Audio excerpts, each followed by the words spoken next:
everyone, welcome to AMC Movie Talk for movie fans. I'm your host, Ashley Mova, and this is the daily show where we give you all of the latest news from the world of movies, plus a little bit of insight into what it all means. Joining us, as always, is AMC Movie News Editor-in-Chief, John Campea. Well, greetings and salutations, everybody. Welcome to the best damn movie-related show on the planet Earth, coming to you live from right here at the Stream.TV studios here in Hollywood, California. Dinosaurs! Star Wars! Dinosaurs! And also here, writer-director John Schnepp. Hey, I don't want to be like a spoiler type guy, but I know what the first 8 seconds of Star Wars is. It's Disney and Lucasfilm. They ruined it for you. And also your AMC's Christian Harloff. By the way, you look like a cast member in Pan. With you. What's up, guys? Nice to see everybody. All right, folks, listen, as happens sometimes, we get the show written, we're all ready to go, and then a couple things happen to drop. We were expecting a Jurassic Park trailer to hit on Thanksgiving, but I can only assume that they got word that somebody got their hands on it, was going to leak it, so the studio got out ahead of it, and they released the Jurassic World trailer this morning. Came out, you can find that online. Oh, that's a great shot, actually. Trailer hit online, and so here are my first impressions of this Jurassic Park trailer. I've been getting a lot of tweets from people since it came out, some really excited about it, some very lukewarm about it. I gotta tell you, I like the trailer very much, and here's why. I was not expecting this first trailer that we're still 7-8 months out from the movie. I was not expecting, nor did I want this first trailer to be, you know, rock'em, sock'em, bam, bam, bam, dinos, dinos, dinos, everything, when we're still 7 or 8 months out. You gotta build towards something. But the reason I really like this trailer, and I talk about this a lot with trailers, is that it's a really solid first trailer. It basically gives us, what's the job of the first trailer? Give us the lay of the land. What's this movie about? Okay, so now we see Jurassic Park is back, and now it's relabeled Jurassic World. Remember, it's been, what, 20 years? Yeah, 22, yeah. 20-something years since the original, and so we see now that the park is up, it's on its feet, it's running, the dream has been fulfilled, and then what's going to go wrong? Well, you know, we decided to, you know, play God and try to make some things, and something goes terribly wrong. So it gives us the layout of that. It gives us a couple of really cool shots. That shot of the great white shark, not even being eaten, but just being hung upside down as it's scrolling along, and then you see that thing come out. I thought that was really cool. But for me, the money shot. If you showed me nothing else in this trailer whatsoever, except this shot, I would be all in. Chris Pratt riding his motorcycle through the jungle with his hunting pack of velociraptors running at his side. Badass. To me right there, I was totally in. It's like, wait a minute, he's got a pack of hunting velociraptors as his pets? Damn right I'm in. So look, did this trailer completely blow me away? No, it didn't, but it did the job I feel that a first trailer needs to do, and I'm really looking forward to what comes next. Christian, you saw it. What did you think about it? I enjoyed it as well, too. I think that it absolutely, it just got you excited to, what Colin Trevorrow had said originally was that they were going to honor what came before them in the first film, and I felt that that's what this was. And as you see the park open up, I was watching and going, okay, what's new, guys? What's different here? And it seems like all the old dinosaurs just kind of fallen into play, and they're part of this SeaWorld type place of what it's become now. But the new is now this hybrid. That stop trying to play God is what it seems like the movie is, and then you don't see the ultimate dinosaur, which I agree with you. I liked. Let's see maybe a tease of it a little later on. Yeah. Also, they did with Godzilla as they were teasing it up. So I really, and by the way, the Great White looks like an appetizer to that thing. But overall, and what that scene with the with the raptors with Pratt, what I liked about that. It didn't make me go, I didn't know if it was his pets or whatever, or also maybe said, did they really train these things not to go after humans anymore because he's sitting there running with them? We're not worried about those dinosaurs, we're only worried about the hybrids. So I'm kind of excited for it. That shot made me feel like I was watching a badder-ass version of Sons of Anarchy. Pratt Ryan, and instead of other guys, he's got velociraptors running with Sons of Tyrannosaurus.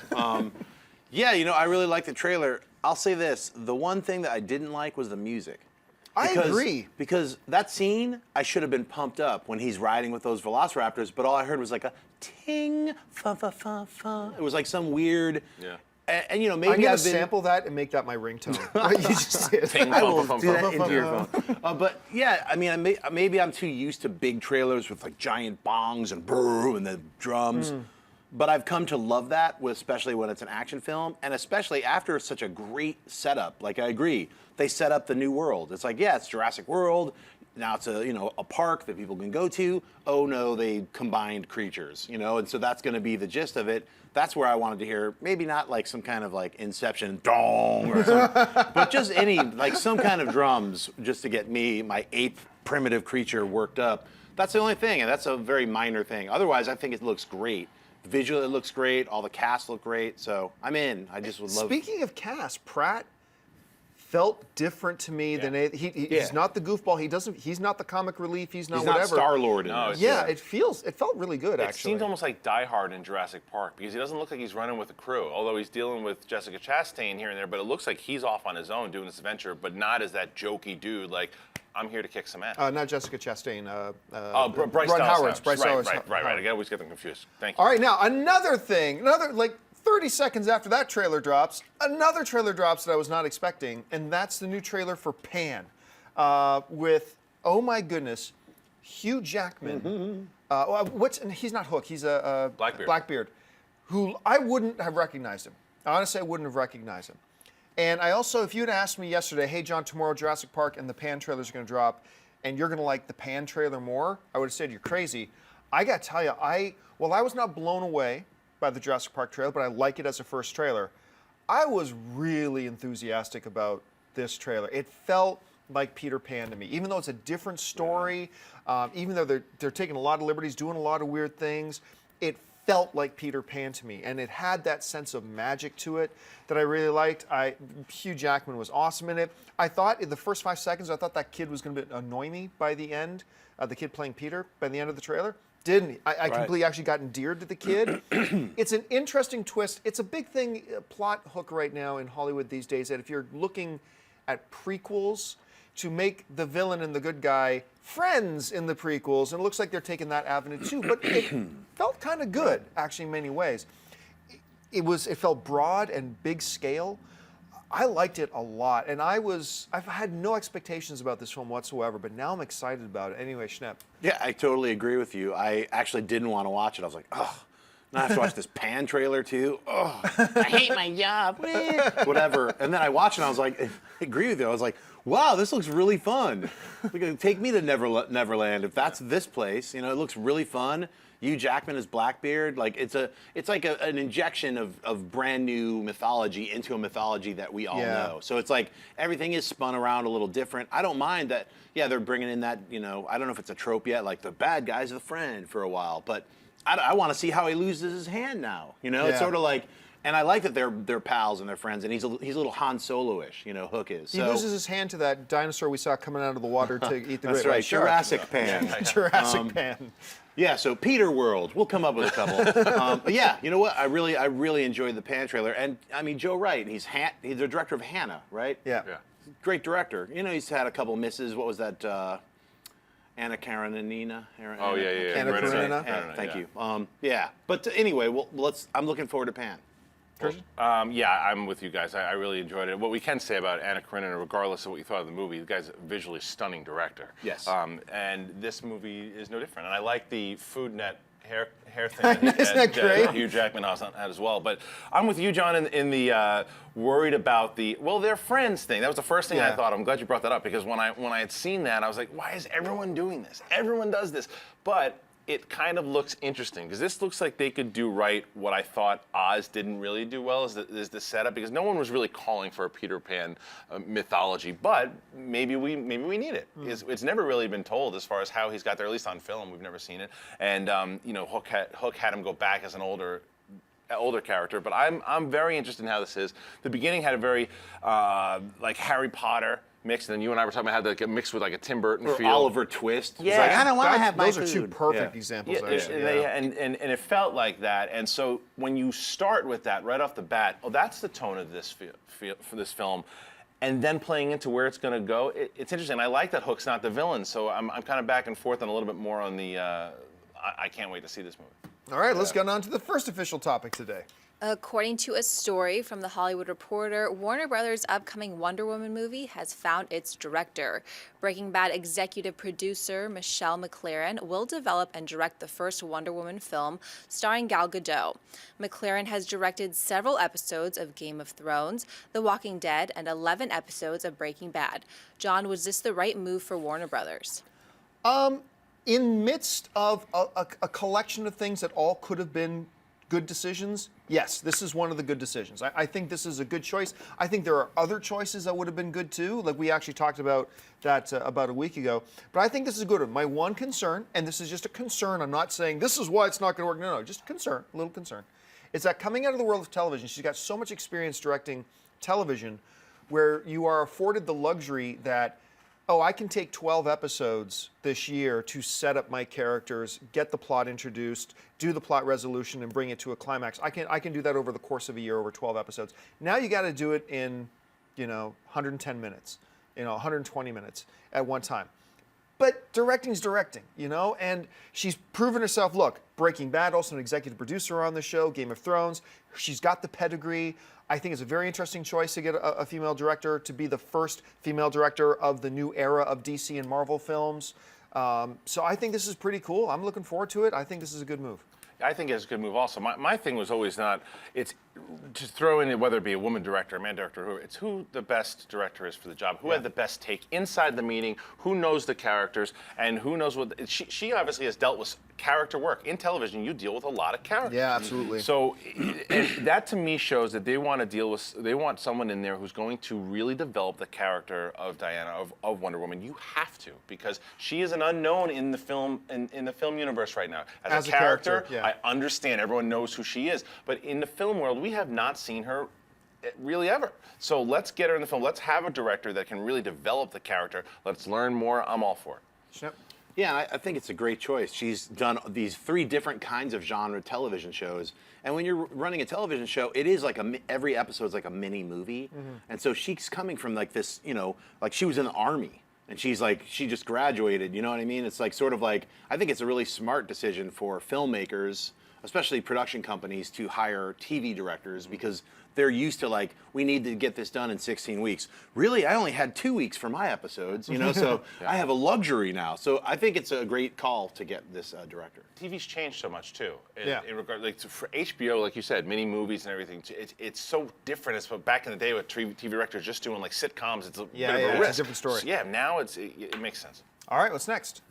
A new rumor has surfaced from our friends at Slash Film that suggests what the plot of the first Star Wars spin-off movie might be. According to the article, Slash Film claims to have sources that tell them that the project will be a heist film that focuses on a group of bounty hunters who embark on a mission to steal the plans to the original Death Star, the stolen plans that ultimately sparked the events of the first Star Wars movie. They describe it as the Seven Samurai or Suicide Squad meets Ocean's 11 in the world of Star Wars. The first Star Wars spin-off movie is set to be directed by Godzilla director Gareth Edwards and is scheduled to hit AMC theaters on December 16, 2016. Christian, what do you think of these rumors? Okay, listen. I love it when it starts. Okay, listen. I've heard this about 2 months ago, and I couldn't say anything. I promised the person that told me I couldn't say anything, and I promised, because I didn't want to piss Disney off, I didn't want to piss this guy off, and now that it's out in Slash Film, then I'm talking about it. This is awesome. To me, this is so cool to find out, because everyone was rumoring, it's Obi-Wan, it's Boba Fett, it's all, now this is a world that we know inside the Star Wars universe. How did they get those plans? And not only in this spy thriller kind of passion, a new type of genre, spinning it almost in the way that Marvel did with Captain America too, putting in that spy aspect, and with bounty hunters. This is so cool and different, but yet we are still going to find out how did those plans get stolen. And in that, we have Rebels. Rebels, from what I'm hearing, is only going to be about 4 seasons. So this could really play into the season of Rebels and then turn us into a brand new set of spin-off films. I love it. I think Edwards is the perfect guy to do a movie like this because you're dealing with dark. It's going to be dark if you're dealing with bounty hunters. I'm in. I love it. A lot of people don't realize that the theft of the plans to the Death Star is probably the most pivotal moment in the history. Remember, that is the event that sparks everything that happens in the original Star Wars trilogies that we know of. That's what sparks it all. There's one little hitch that I'm sure there are many narrative ways around, and that in the opening crawl of Star Wars A New Hope, it says, the rebels have scored their first victory, a bunch of ships have attacked the Empire and made away with the stolen Death Star plans. There's ways to work that into, bounty hunters getting it first, right, and then having to defeat with the rebels some Empire ships and then hand off the plans, whatever. So Yeah. there's ways around that. Look, let's keep this in mind. This is still, at this point, it is a rumor. It's a reported rumor. I believe there's some credibility to this because you guys aren't the only ones who've heard whispers about this. Right. I Yeah. mean, but let's keep that where it is. But that being said and understood, hypothetically speaking, this is effing awesome. This is awesome. Anyway, Schnepp, what do you think? I was going to say, Ray, send me that image. Please email it to me because I've never seen that image, and now I want a poster of that. My favorite characters in the Star Wars universe, right underneath Darth Vader, are the bounty hunters. I just love, even though they're barely in it, I love that there's this motley crew of weird creeps like Bosk and IG-88 and Forlom. Yeah, I know all their names. I didn't realize I was a fan of Dengar. He's just weird. But maybe they'll get into the past of, like, I think this is such an intriguing idea to do the Seven Samurai. I think it's still going to be centered on Boba Fett, and he's going to have to basically get all these dudes, collect them to go, it's like the Seven Samurai. I got to get my posse together, and then we're going to run this thing. I kind of hope it doesn't center on Boba Fett, though, too, because I've heard it's not going to. I hope it doesn't, because then Darth Vader will have to be like so oblivious that because he calls him back to help him out later on. He doesn't ever sense out this guy was the guy that helped out the rebellion. Well, no, I think he's going to assemble this team of bounty hunters. That's what I'm saying. Okay. Or Vader can just know he's a mercenary for hire. Yeah. He's working for whoever. And hey, you know what? He got those Death Star plans for me that one time. right. I think he's a guy I'd like to hire. I Get don't know. that same crew that you got Right. before to get the, so it kind of makes sense. All right, folks, we reached that part of the show for buy or sell. Here's how this works. In front of her, Ashley's got a few other items in the world of movie news. She's going to run them down, and then those of us at the table are simply going to say whether we buy it or sell it. So, Ashley, what do we got? In a story that broke during yesterday's Movie Talk broadcast, Variety reports that Inside Llewyn Davis and Star Wars The Force Awakens star Oscar Isaacs has landed the role of Apocalypse in the upcoming X-Men Age of Apocalypse, set to hit AMC theaters on May 27, 2016. Schnepp, buy or sell Oscar Isaacs as Apocalypse? I wholeheartedly buy this. We talked about this yesterday. I really hope that they don't do motion capture and they figure out a way to make it makeup and like shave his hair into that weird apocalypse points. I think it'd be great. No matter what they do, he's an incredible actor, and I'm very excited about this decision. Christian? Yeah, I buy it. This guy is on fire right now, and he's one of those actors that's transferring into the award-winning films and bring a lot of validity to the commercial films too. He's perfect for the role. The movie's, by the way, been renamed to X-Men. What is it? Apocalypse? No, X-Men Inside Llewyn Sabanur. That's the new. No, I buy it. He's a great actor. Yeah. Underappreciated actor, and I think once that little Star Wars film comes out, which he's Yeah. also starring in, I think a lot of people are going to open their eyes to it. And I think this is a brilliant move. Great move. All right, what's next? Fox's new horror film, The Pyramid, hits AMC theaters on December 5th and has just released the final trailer for the film. The film is described as follows. In The Pyramid, the ancient wonders of the world have long cursed explorers who've dared to uncover their secrets. But a team of U.S. archaeologists get more than they bargained for when they discover a lost pyramid unlike any other in the Egyptian desert. As they unlock the horrific secrets buried within, they realize they aren't just trapped, they are being hunted. John Byers saw the trailer for The Pyramid. Look, I started watching this thing, and fully mentally, I was like, oh, here we go, one of these little throwaway schlock horror films. I got to admit, I kind of liked the trailer. I did. It got me into it. I felt like it gave us a really nice kind of creepy tone. Everything that, think these types of trailers, what make these types of trailers bad was there, but it was good. For me, at any rate, this movie may end up being absolutely horrible, granted, but I have to admit, I watched it, I'm like, I watched it again. So I kind of liked it. For me, it's a buy. I'm selling it. It was just so. It seemed like I've seen the trailer 1,000 times over the last 3 years. The best part about it was when I saw Alex Aja's name on it, and then I saw it's just producing it. So it just seems very generic to me. But I'm glad it's not in January. So it's just another horror movie I have to watch in January. It comes out in December. Yeah, I feel like I also am selling this. I think I've seen this movie 400 times. And I've seen the trailer exactly like this. In the year 1800, a strange thing has happened. 1943, other weirdos enter the thing. Then another thing. 2014, I'm stuck watching a boring trailer again. It's exactly like the other Quarantine and 500 other movie horror films. Exactly the same ending. I'm crawling out of... Come on! All right, what's next? For a long Selling it. time, many people believe that Christian Bale would return to play Batman once again in the new DC cinematic universe, right up until Ben Affleck was announced as the new Bruce Wayne. In a recent interview with Empire magazine, Bale talks about his reaction to the news that Affleck was the new Dark Knight, saying the following.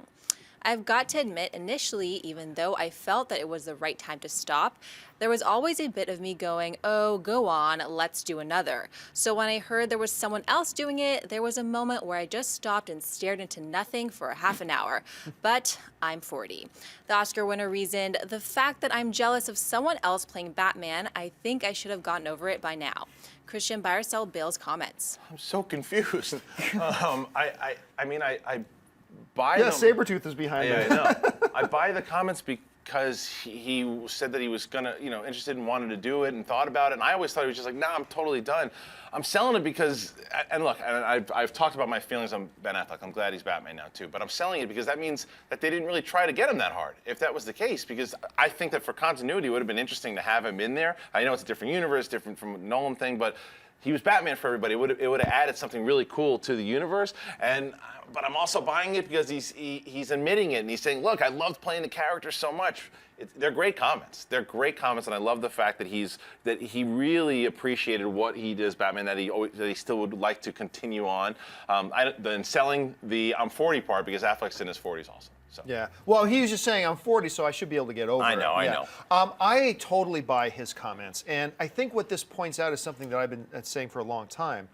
You remember there was that ridiculous rumor going around prior to Affleck being announced to say, oh my gosh, Warner Brothers has offered Christian Bale $40 million to come back. That was never true. That was never true. The reason Christian Bale did not come back as Batman is because Warner Brothers did not want him back as Batman. Not because they didn't love them some Christian Bale. Who doesn't? He's awesome. But they knew Christopher Nolan would have none of it. His world was constructed in such a way that the supernatural does not exist. That's his world that he created. And to have Christian Bale come back as Batman shatters the Christopher Nolan universe that he created.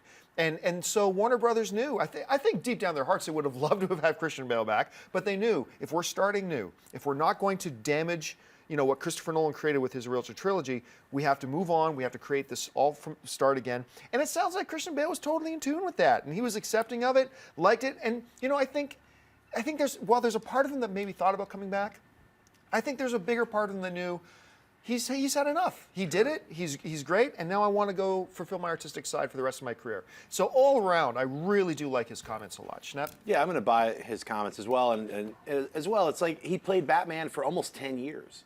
Yeah. I mean, it's sort of like as an actor when you're doing these giant movies that take 2 to 3 years for every time for the public to see the film, a 2-hour film. It really is. It's like this entire giant part of your life that you can fit a couple of smaller films in. So, yeah, did he have that tinge of the staring off like, what did I just do? I was Batman. You get the chance to say you were Batman. All of us just be like, you were Batman, but you get to say I was Batman. So, I don't feel bad for him, and I think he did a great job as Batman. And I'm happy that the cowl's been passed over. So. Agreed. All right. Well, folks, we've reached that part of the show for Mailbag. Listen, if you've got a topic or a question, you can email us anytime at amcmovietalk@gmail.com. Now, we're running a little bit late today, so we won't have time to get to your live Twitter questions, but we do have a couple Mailbag questions. So, Ashley, what do we got? Pierce Brenner writes, hey guys, been watching since day one. I just heard from The Guardian that Christoph Waltz is playing classic villain Ernst Stavro Blofeld in Bond 24. However, their source was the Mail on Sunday and weren't very convincing. So I'm wondering, is there any truth to this or is it just a rumor? This is one of those things that kind of highlights how I try to deal with these rumors. Look, we will talk about some rumors as long as we clearly label them as rumors, like the Star Wars thing, right, that we just did. But to me, see, the Star Wars thing is coming from Slash Film, which I consider one of the more, not 100% reliable, who is, but one of the more reliable sites, and so I'll at least engage that one. It's coming out of the Mail, the Daily Mail or something like that, which does not have a great track record. So honestly, I've been reading that for the last 24 hours, and I just put it out of my head until I hear something more substantial. Now, would Christoph Waltz be a great Bond villain? Duh, obviously. He's Christoph Waltz. Absolutely he would be, but that doesn't mean it's true, and so that's why I don't make it one of the topics on the show. But look, let's speak hypothetically. If it were true, is it a good thing? Damn right. Damn right, that's a good thing, if it's true, which I really have nothing to say whether it is or not at this point. Anyway, Christian, what do you think? Is that where the initial rumor came out, though, that he was, I thought, was he asking as far as the actual character name, or because I thought that that him being in the movie came from another reputable source, like a week or two recall. back. I had heard that like a month ago that he was in but I contention. believe that was also originated Was with it? the Mail. That was from Cosmic Book News, the most reputable site. Interesting. Well, I mean, yeah. If we're talking about the character and the casting, of course, Christoph Waltz would be great. And we've actually, I think we talked about it once, that he's played villains. We know that he can do it. He'll play in a very. He's always a smart villain, so back and forth with Bond. Sure. So if it's true, yes, I mean. Didn't Donald Pleasance play Blofeld, or am I just imagining? Well, there are stuff? 3 guys who Okay, played. Telly Savalas played him, and there were 2 other actors whose names I can't remember. I would love to see Christopher Waltz add to that. Yeah. You know. Speaking of which, and villain, I am very much looking forward to seeing Christoph Waltz play the bad guy again in Horrible Bosses 2 this week. So anyway, that's just me. Yeah. All right, what's next? Sam Dean writes, "Greetings AMC, love your show. I have watched it every day for the last year. Keep up the great work." John often says on the show that the character is bigger than the actor, which I agree with completely. So question is, Gal Gadot and Jesse Eisenberg's performances in Batman vs. Superman. If they are both universally hated by critics and audiences alike, will Warner Brothers do the smart/right thing and recast the roles no matter how beloved/successful the movie overall is?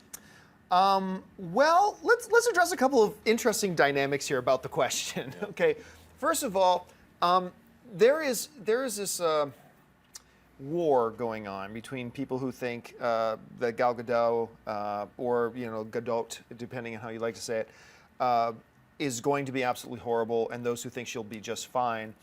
And I am actually on neither side. I have been very outspoken that it was the wrong decision to cast her, and I stand by that. Let me give you a little hockey analogy here.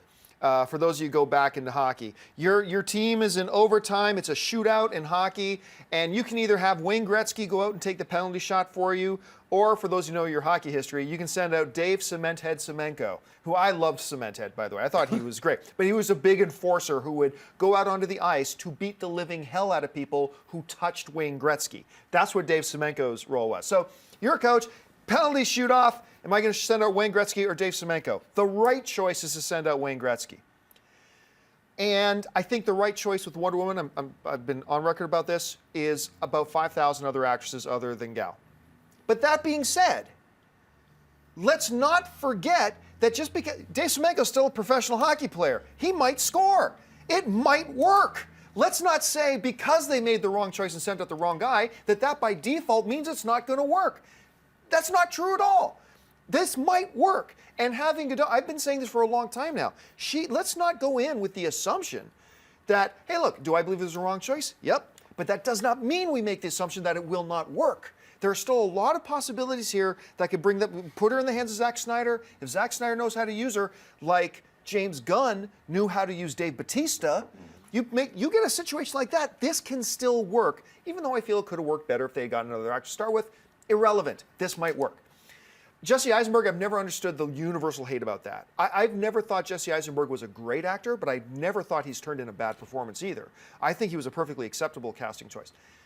But in asking the question, if they're horrible to the point that every critic, every audience person hates them, will they change them? Well, yeah, but you can say the same with Christian Bale in Batman Begins. If he was horrible and everybody hated him, and the critics hated him, the fans hated him, they all rejected him, you're damn right they would have changed it. So it's unfair to just ask that question of just Gal Gadot or Jesse Eisenberg. It's true. Would it be true of any actor that you put in any of these comic book films? Anyway, Christian, how do you see this? So you're saying Gal Gadot is a goon?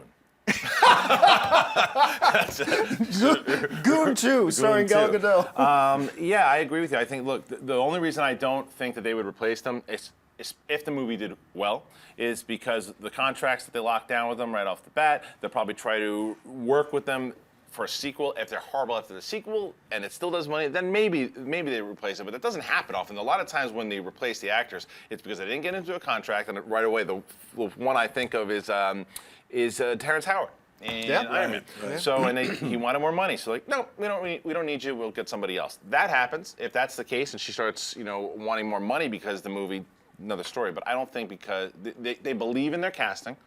Doesn't matter what we say, and they probably want to stick it to us more and say, no, she'll deliver. So. Yeah, I mean, the audience decides in the end run. I mean, it doesn't matter if a studio's like, we believe in this person 100%, and everything, they made this movie. Look at Green Lantern is a perfect example. But that didn't make that much money, though. No, I'm saying how much they spent on it, Right. like $400 or $500 million all in with all the advertising. It was on buses and buildings everywhere. I mean, you also can go back and look at Val Kilmer, George Clooney, these guys who just did one movie as Batman, and then they got another Batman, then they got another Batman. So it happens all the time. But they always kept the same Alfred. Yeah. I like Strange. that. I like that a lot. I know that was kind of cool. With those 4 movies, it was the same Alfred. What's But a lot different though back then, though, too. With these, they with didn't these have this weird shared universe. So Yes. here It's more- lies the rub. yeah. Is like now that you're locking everybody in, it gets a little weird when Terrence Howard all of a sudden just becomes someone else. You know. But now, we got over it pretty quick. We got Because it was over so- the Hulk, but it was so becoming early. someone else. Terrence Howard was also very super early. The That was the Hulk, first one. Yeah, the Hulk and Iron Man But were this the would be first the movies. first Wonder Woman appearance, right? It So would, it will be early. but it would be the 3rd film in the shared universe. Or 4th film in the shared Yeah, but our first exposure to this one character. well, yeah, you're saying directly after Batman vs Superman. Yeah, like if the audience, I think the question is asking if the audience, if Batman vs Superman comes out, and the audience, which once again I believe is unfair, but if the audience universally hates Gal Gadot as Wonder Woman, I gotta believe Kevin Tsujihara is gonna go, we're putting too much money into this whole thing to risk this. We gotta make a change. I can't imagine that though, because especially when they're announcing the Wonder Woman director and they're doing all the prep work to, even if she doesn't deliver at that point, they're going to be in production. They would have replaced her by now. Yeah. I mean, that's what I would have agree happened. with you. Like, they're filming and they're Yeah. like, look, Right. we decided to go with Gal Gadot. We just shot for her for 2 months. It's horrible. They would have replaced it. Right. So I think she's doing exactly why they ended up casting her in the first place. They have but a you spin. never know. I don't. Until you put it on the big screen. Yeah. and you see Shailene what Woodley it is does. an example. Mary Jane. Because what happened there, we still don't know. I mean, we don't Right. know it was We don't- bad. we We don't don't know know what what happened there. They say one thing, and so who knows? Yeah, it's going to be very interesting drama to watch unfold. I mean, Luthor is the easier one because they could just if it doesn't work out and the audience hates him, they could just kill him in the next movie really quick. Superman could just snap his neck. I don't think you kill Lex No, Luthor. I'm You joking. keep that dude around. Yeah. All right, folks, that'll do it for us for this installment of AMC Movie Talk. Thanks so much for joining us. I want to thank the guys sitting at the table with me. First of all, sitting, of course, to my immediate right, Mr. Christian Harloff. Christian, where can people find you online? You can find me at AMC on Friday morning looking at the Star Wars trailer. I'll tell you that. I will be there, and look for me at Christian Harloff on Twitter. I will be tweeting my thoughts. I should probably mention, if you do live in the LA area and you happen to be around the AMC Century City, you're probably going to see these 3 faces down there a lot on Friday. Anyway, also sitting over there, writer-director Mr. John Schnepp. Schnepp, where can people find you? You can find me on Friday morning in Century City watching Star Wars for like 25 times with these goons. And you can also find me on Twitter and Instagram at John Schnepp. Our lovely host today, Miss Ashley Mova. Ashley, where can people find you? Twitter, Instagram at Ashley Melva. Happy Tuesday, guys. And you can find me on the various social media networks at John Campea. Listen, don't forget, guys, lots of great films playing in AMC theaters right now. Head on over to www.amctheaters.com for your theater showtime and, of course, your movie ticket information. Don't forget, if you want an audio-only version of this episode, look in the description of this video and you'll find a link to our podcast feed. You know, over 10,000 people a day are downloading our audio podcast now, which is kind of crazy. So thank you so much for that. Don't forget, guys, click the thumbs up button, subscribe to our YouTube channel, and for all of that, I thank you. Don't forget to join us again for AMC Movie Talk again tomorrow. Until next time, bye-bye. Hey everyone, if you like this video, click that thumbs up button and make sure to subscribe to our AMC Movie News YouTube channel. It's free and helps you stay up to date with all the latest movie news, as well as our daily AMC Movie Talk show. Also, make sure that you follow us on Facebook and Twitter to stay up to date with all of our special promotions, contests, and prize giveaways.